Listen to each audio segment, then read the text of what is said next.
ভাইয়াকে আপনার সাথে কোনো ইভেন্টে তেমন দেখা যায় না। ভাইকে আসতে চায় না?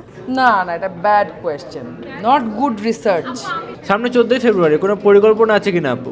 বাপরে বাপ, ভয় পাচ্ছি যে এখনই রাস্তায় নামবেন আপনি, এরকম করে করবো না কোয়েশ্চেনটা। একটা গোপন সংবাদ পেয়েছি।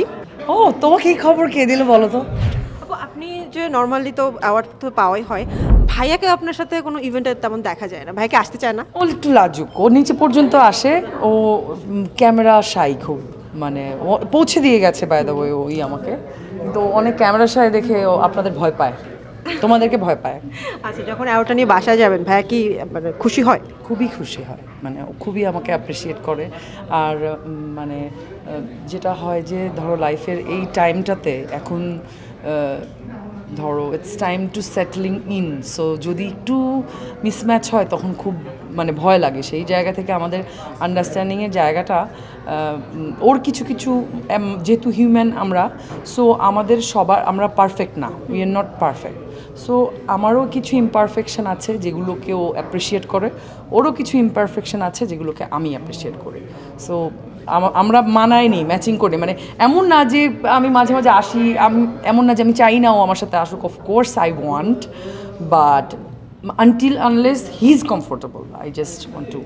আপু, আপনার লম্বা হাইটের জন্য কখনো বিড়ম্বনায় পড়েছেন কিনা? এটা অনেকবার এই প্রশ্নের উত্তর আমি দিয়েছি। এটা না না, এটা bad question, not good research.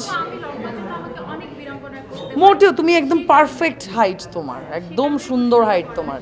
এখন যদি কেউ এই তোমার হাইটের জন্য যদি কেউ তোমাকে মানে বিড়ম্বনায় যদি পড়তে হয়, তাহলে মনে রেখো ওরা জেলাস। সো ওরা jealous of your beauty, your perfect. সামনে 14ই ফেব্রুয়ারি কোনো পরিকল্পনা আছে কিনা আপু? বাপরে বাপ, ভয় পাচ্ছি যে এখনই রাস্তায় নামবেন আপনি, এরকম করে করবো না কোয়েশ্চেনটা। ডাকতেছে না, 14ই ফেব্রুয়ারিতে ভালোবাসবো এবং সবাইকে বলবো সবাই যেন সবাইকে ভালোবাসে। একটা গোপন সংবাদ পেয়েছি।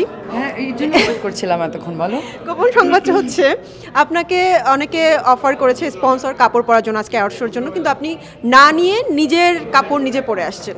ও, তোমাকে এই খবর কে দিল বলো তো? মানে বলতেছিলাম, আমি লুকায় লুকায় শুনে আসছি। ও শিট, দেখছো দেয়ালেরও কান আছে, এখানে সব কিছুর কান আছে, কিছুই বলা যায় না, সব ধরা খেয়ে গেলাম না এখন সিক্রেটে। এখন বলো, হোয়াটস দ্য কোয়েশ্চেন? এখন প্রশ্ন হচ্ছে এই শাড়ির থিম, এই শাড়ির মানে গহনা টহনা আপনার নিজেরই আইডিয়া? হ্যাঁ, অল ইজ মাই আইডিয়া। শাড়িটা হচ্ছে আমার খুবই পছন্দের একটা বুটিক হাউস খান সাব, সাফায়েত ভাইয়ের ডিজাইন করা শাড়ি, এবং শাড়িটা ও ডিজাইন করছেই আমার, এটা শাড়িটা অনেক দিন আগে ও ডিজাইন করছে, এটা আমাকে অনেক দিন আগেও পাঠিয়েছে, এবং এটা আমি আগেও একবার পরেছি সম্ভবত। দিস ইজ সেকেন্ড টাইম আমি শাড়িটা পরছি অন স্ক্রিন।